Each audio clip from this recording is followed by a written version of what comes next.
I'm here on the gorge of the Piney Creek in southern West Virginia near Beckley to take a look at an entrenched meander in the Piney Creek.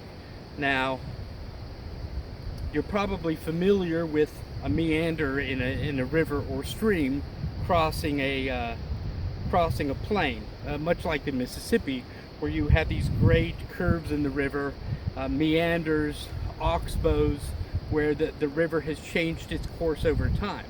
And what has happened here, and what often happens in the mountains of West Virginia, or did over many millions of years, is that some of these streams, some of these meanders and curves have become entrenched.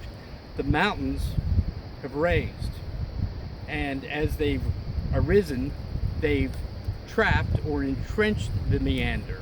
So rather than the process of changing the curving in the stream, that process has been interrupted and entrenched, and it's created these gorges, often in places where you'll see the curve now has become part of the mountain.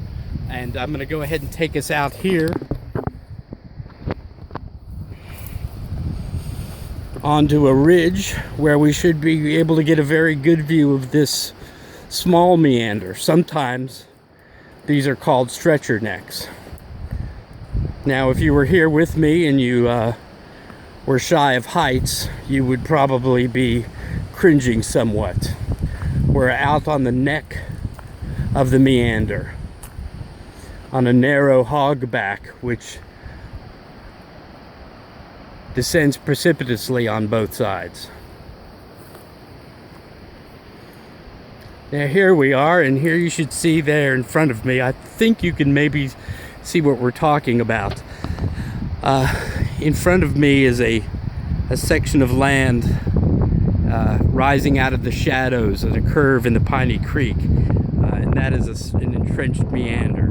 And I'll focus in so you can see some of the rocks on it. This is completely cut off from the landscape around by the curvature of the Piney Creek. And again, we're here on the neck of the creek. If you ever get a chance to visit the Piney Creek Gorge region east of Beckley, including the area around the Alfred Beckley Mill and the Old Farm Trail and Ship Road, you won't be far from this particular meander, and I'm going to go ahead and actually designate it on a Google map, so you'll be able to find it, and so hopefully some other people will.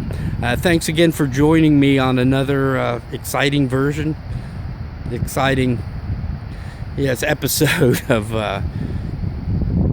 my adventures in southern West Virginia.